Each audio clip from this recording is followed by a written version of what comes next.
me why I'm not into the playoffs this weekend? I'm sorry.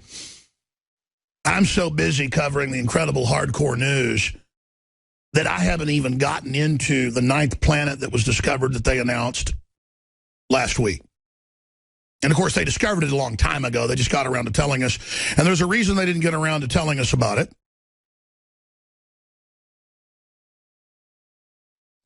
I am someone who always got sick and tired of hearing about Planet X. Because as long as I've been on the air, people are saying, it's coming next year, it's coming in 3 years, it's going to happen. The ancients said it comes through every 20,000 years in a different type of orbit that doesn't go in circles around the sun, but goes way out past the Kuiper Belt and comes in basically at an elliptical. And then I started reading deeper into this planet, and there it was, a 20,000-year deformed orbit going out into deep space, 10 times the size of the Earth. It is Planet X, folks. Isn't that just perfect that this would just show up while all this circus is going on? Now I want to be clear about this. It fits the bill of Planet X. They're probably 50, 60, 100, 1,000, I don't know, Planet X's. They've already chronicled hundreds and hundreds of planetoids bigger than Pluto in the Kuiper Belt out past the former 9th planet, named after the god of the underworld. A fitting name. The Roman god of hell. So they said, no more 9th planet because we got to say we have hundreds of planets if there's things bigger than it. Well, Pluto's little. This sucker is gigantor compared to Pluto.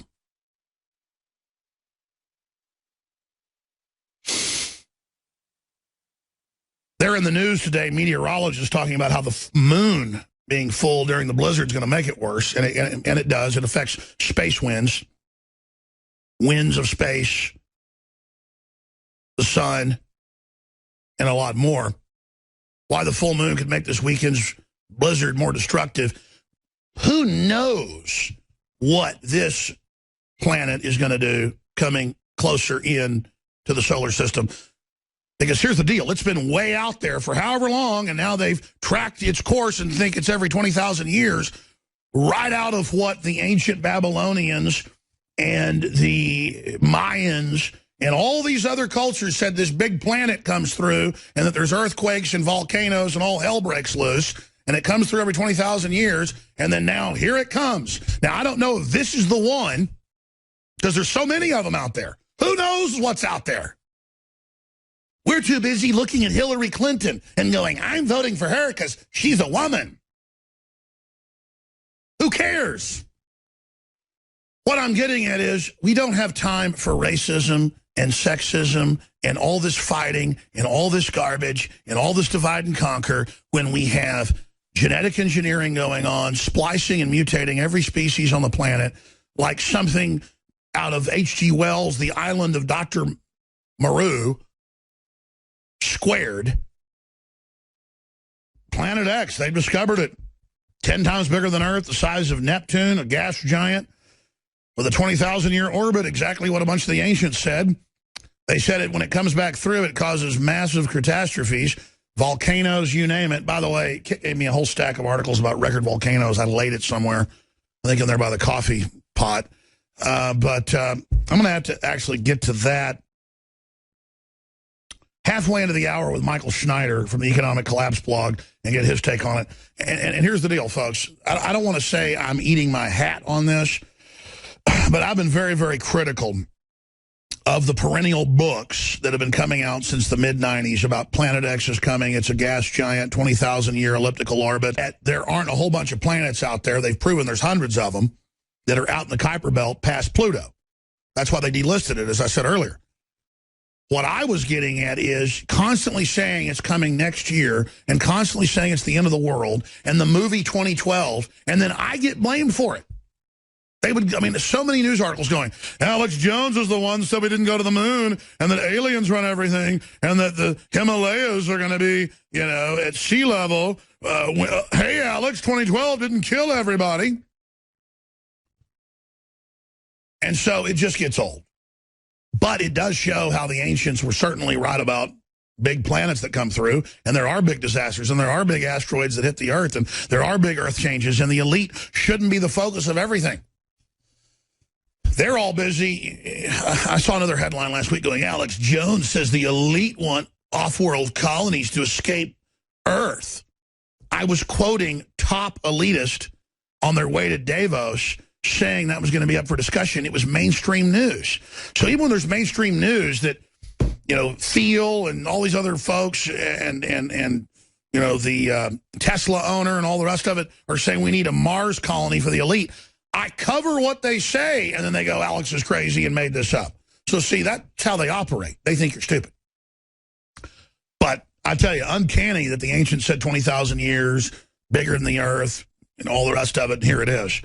The question is, we're trying to look at its orbit. I mean, is it even scheduled? I guess it's coming in closer. That's what they're saying. That's how they're able to see it now. It's coming in from this orbit. What is it? They're saying many, many, many times further out from Pluto. You one ugly motherfucker.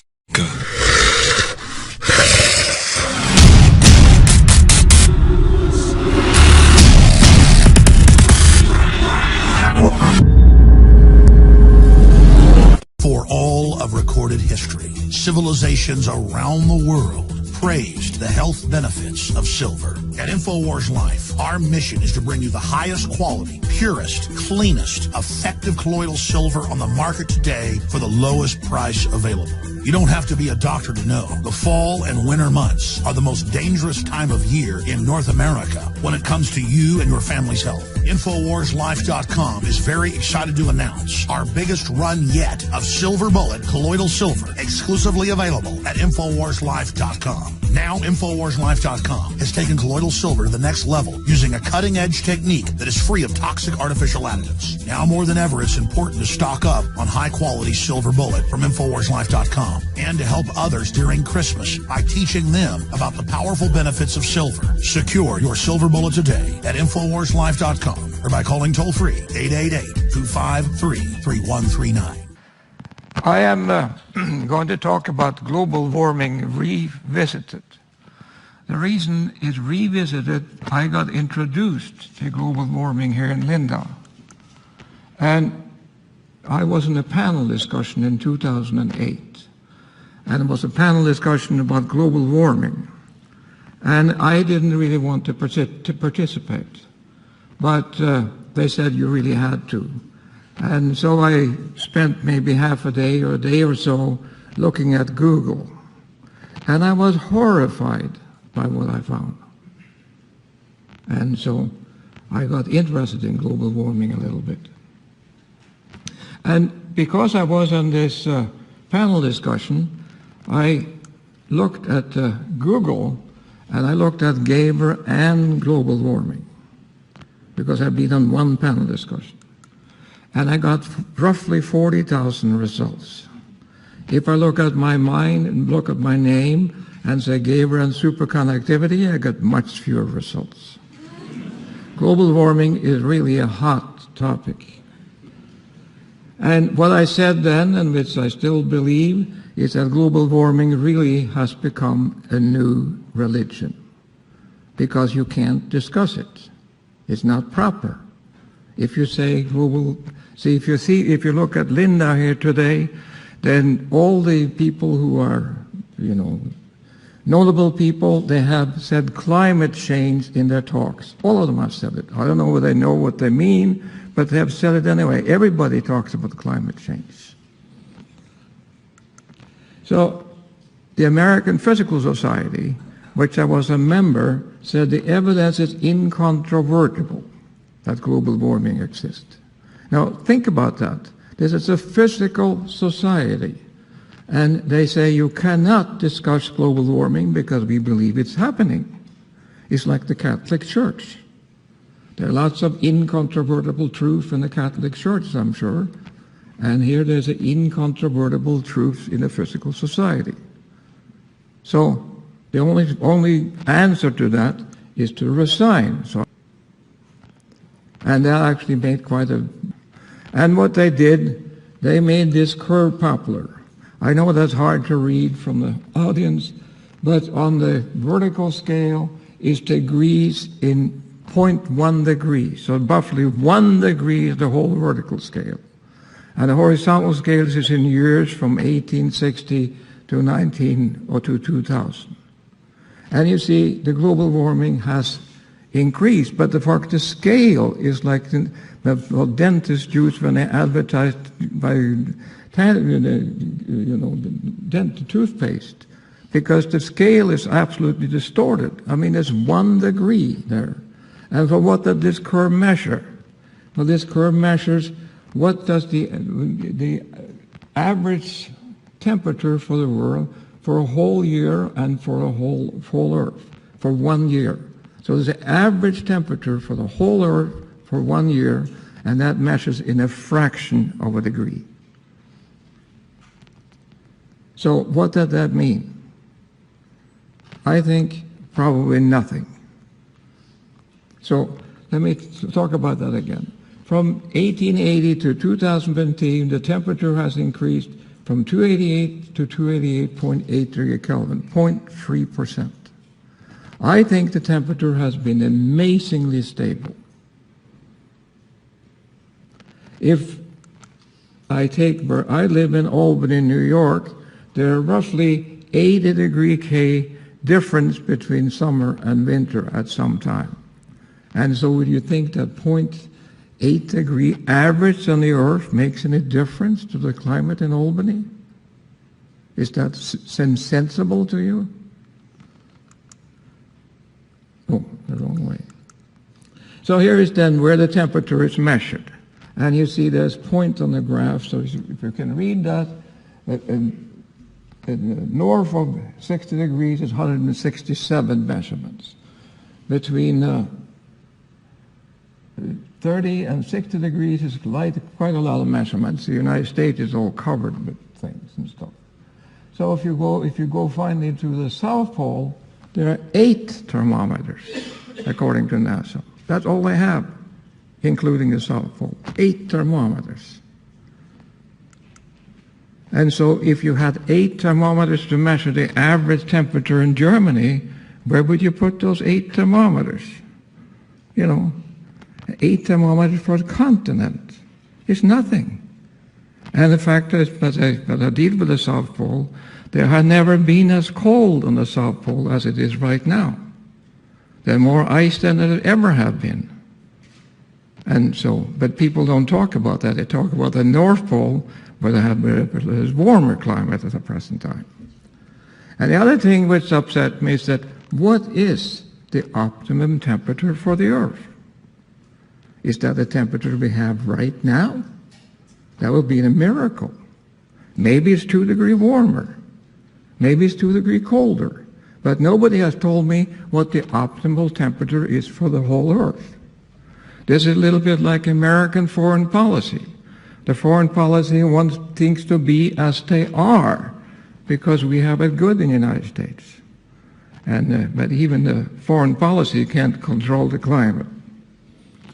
The other thing is that both the alarmists and the deniers, I guess I'm quoted as a denier, measures the average temperature for the whole Earth for a whole year to a fraction of a degree, and that result is significant. Of course it's not. How can you possibly measure the average temperature for the whole Earth and for the whole year and come up with a fraction of a degree?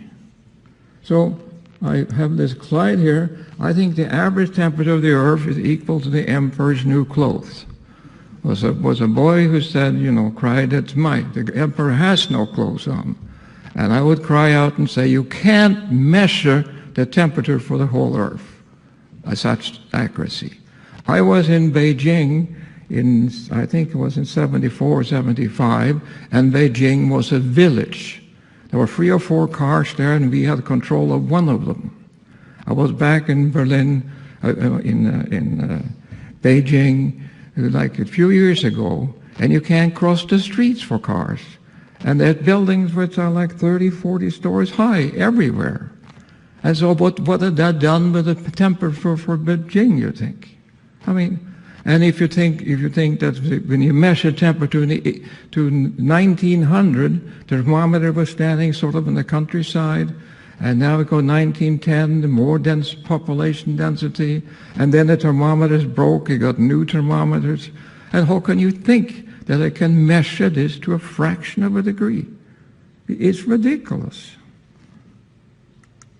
Now, this is what they have come up with, however, and this is for the last 19 years, roughly speaking, the temperature has not gone up. It's been constant for 19 years, almost as long as the life of the students here. They're probably at 23, 24 years old. So it hasn't gone up. And there was a big peak in 98, that's very recognizable. So what did the people who made, if you look at the edge here, it goes up. I made a bit better one here. So the temperature here goes up. How can that be when I just showed you the other curve, the temperature has been constant? Well, the reason for that is that they include now the ocean. But for 100 years, the ocean has not been included. Why do you think they include the ocean? Because it's more accurate, or because they can fiddle with the data? And that's what NASA does. So Obama said last year that 2014 was the hottest year ever. But it's not true. It's not the hottest year. So if you don't believe I'm cheating you, here's some satellite data, and this is the peak in 98, and you see basically the satellite data shows the same thing. The temperature has not increased. 1998 from 1898 to 1998, the temperature has increased 0.8 degrees. And the CO2 concentration has increased from 295 to 367, or roughly 72 parts per million in 100 years. That's what has happened. That's the fact. I'm not making this up. Now from 1998, which is basically the hottest year, the CO2 has increased from 367 to 403, or roughly 36 parts per million. That's half of the previous increase. So why hasn't the temperature increased 0.4 degrees then? I mean, if you're a physicist, for heaven's sake, and here's the experiment, and you have a theory, and the theory doesn't agree with the experiment, then you have to cut out the theory. You were wrong with the theory. See, that's half the thing. It should have been, but it isn't. So you can't believe then the people who are the alarmists say that CO2 is a terrible thing, and therefore you have to not drive and use solar cells and stuff, because otherwise the world will go to pot. But it's not true. It's absolutely not true. So nature, in its wisdom, this was happened actually in 2012, when I gave another talk in global warming here, has come up with a magazine. And they want to cash in on the fad. My friend said I shouldn't make fun of nature because then I won't publish my papers. But I don't publish my papers anyway, so I'm safe there. So they had an article in there, for example, that corn yield in Africa decreased 1% for each day over 30 degree Kelvin. See, that's a very difficult thing to determine. But they published that article anyway. There was nothing saying in Nature that in the United States we put 10% alcohol into gasoline. That's the most stupid program America ever done. But all the gasoline should have 10% ethanol in it.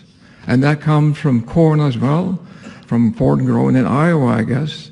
And that's food. So for reason we do this, that food is much more expensive now because we do this. It's very costly and very stupid. But that's what the United States, sometimes the United States do stupid things. And nobody mentioned nature how important the CO2 is for plant growth. If you have more CO2, the plant grows faster. People use greenhouses and put CO2 in greenhouses to get a higher yield. But now, since the CO2 has increased, we get more plant and more grows faster. It's a wonderful thing, but they don't talk about that in nature. And also, nobody says big trees here in Lindau, for example. The beautiful trees are actually starving. But when a plant developed photosynthesis, there was much more carbon dioxide in the air. And so they could use much more, but there isn't any. So the plants are really starving. But they don't talk about how good it is for agriculture that CO2 is increasing. Here's another thing from nature, just to show you how ridiculous things are. There's a guy here who says, or the guy or girl, I don't know, that the shrinking victims because of global warming is cotton, corn, strawberries, etc. These are things that get smaller because of global warming. So I read out strawberries here because they grow strawberries in Italy, and they grow strawberries in Norway. I never seen any difference in the size of the strawberries grown in Italy and Norway, but apparently they are. And if you're going to make a statement on that, how many strawberries has to count and weigh and deal with? See, it's ridiculous. And then it says here, herring is also smaller. But we catch a lot of herring in Norway. I never heard anybody say that. But they claim that all these things, lynx, wood rats, squirrels, shrimp, scallop, cotton, corn, everything gets smaller because of global warming. Published in Nature. So unfortunately, it is not true for people. So that's a... So here's another one. Here's see, all this you can do, which I did when I went on that panel discussion. Here they say melting Greenland. And you look at that picture, it's carefully done, some people standing in the ice, and a river flowing off, and you think Greenland will disappear. But there's information on the internet, which is wonderful. And I looked it up. There are 4 harbors in Greenland. And this is the name of the harbors. I won't pronounce them, but you see the coldest years include 1992, 1997, and so on. The one on the here are the coldest years. And here are the warmest years. And so the warmest years basically the 1930. And those are the facts. Those are the temperature the people in the harbors in Greenland has measured over the years. And it doesn't look like it's getting any warmer. I mean, I don't understand it. Where does the data come from? Who says what this says? Now, of course, global warming is supposed to cause the climate change. That's what it was. But the climate changes anyway. The climate has always changed. But the people who believe in global warming say the reason climate changes is because of global warming. And the World Meteorological Organization said you need 30 years to determine the climate. So this is a difficult slide to see here, but this is the rainfall in lots of places all over the world. But if we focus on this one here, this is the Dust Bowl in the Midwest in the 30s. You see we have a Dust Bowl there. And you look at here in Africa, there's a huge amount of rain. The climate has changed everywhere, all the time. And that was before we talked about global warming. And the people in the Dust Bowl, people know how to move to California. So the Steinbeck. So when I ask people then, why is the climate change? Why? The temperature has not changed. So why do they talk about it? Another thing which amazes me really is that when they talk about climate change, it's always to the worse. See, the climate also changes to the better. And if climate changes, you have a 50% chance anyway. It got to be better someplace, for heaven's sake. It can't always be to the worse.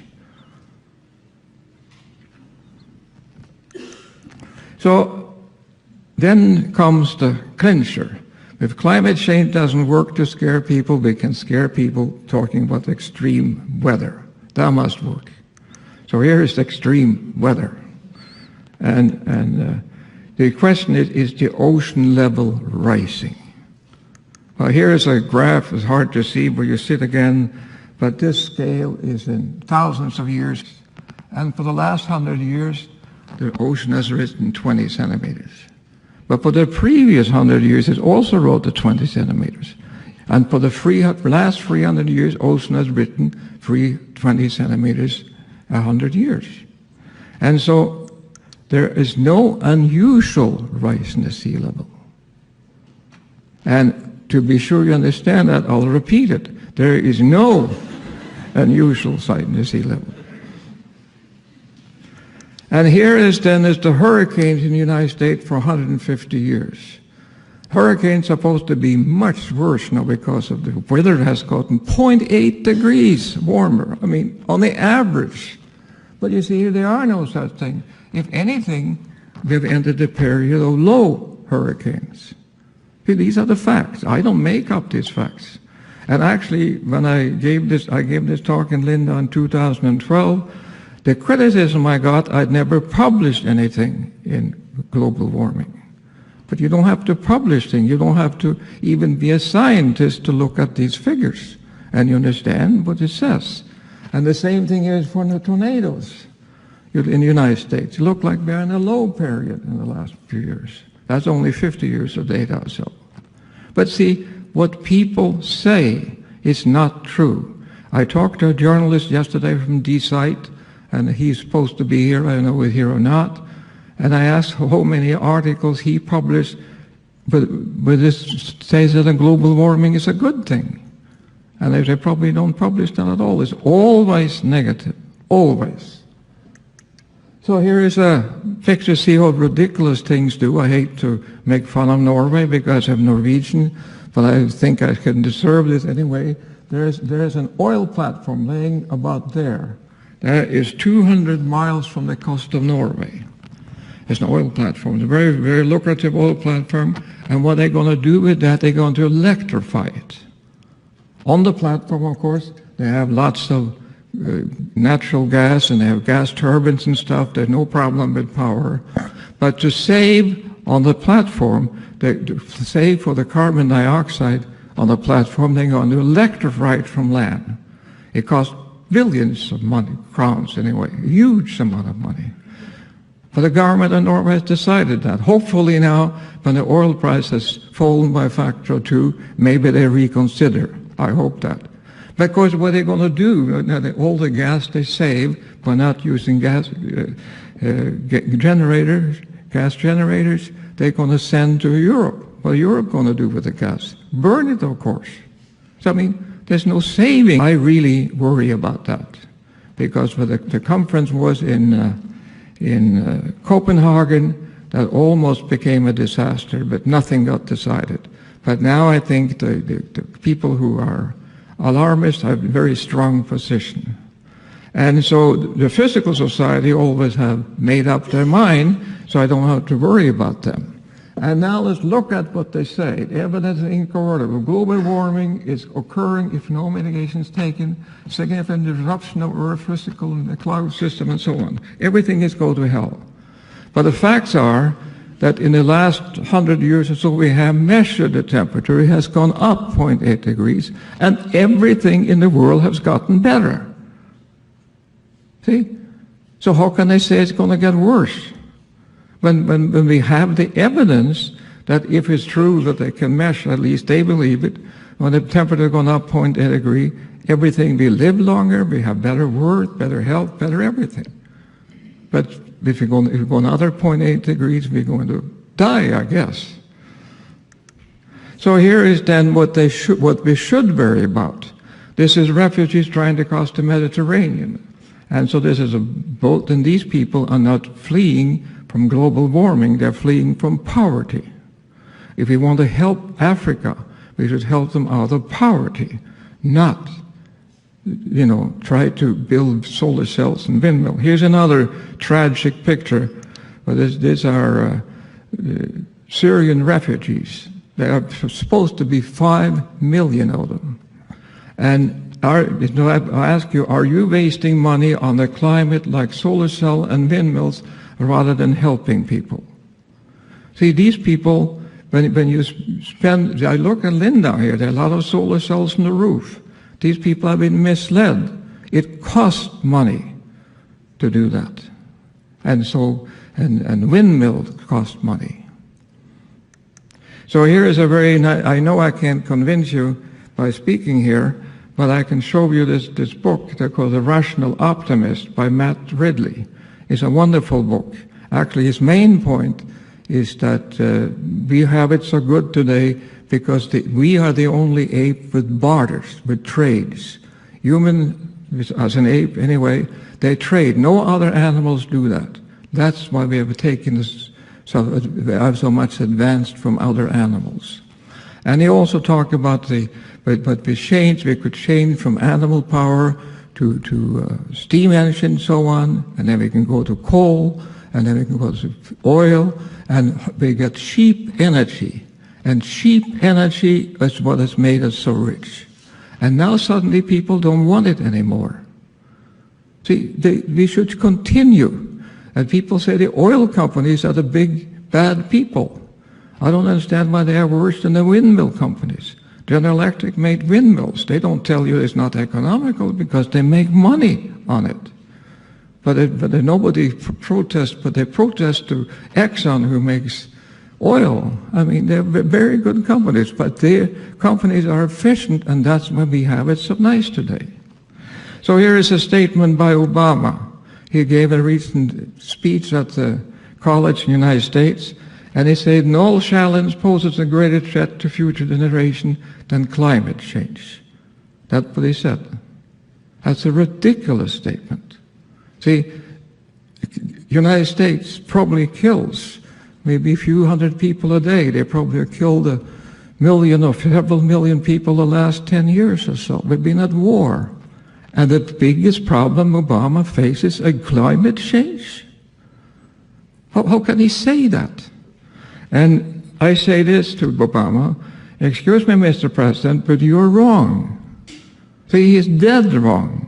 And I said that once, I was part of an ad in the Time magazine, and I said the same thing. Because I think Obama is a clever person, but he gets bad advice. And in global warming, he's all wet. See, I would say that the global warming basically is a non-problem. Just leave it alone, take care of itself. I can give you one example of that, and this is a little difficult, but I got it from a man named Elon Sampson. And he said, consider a large room, 20 by 20 by 10. The question he raises then is after 1 year, when this room has been sealed off, how many matches do you have to light in this room to catch up with the cars? Any guesses on that? Probably nobody wants to guess that.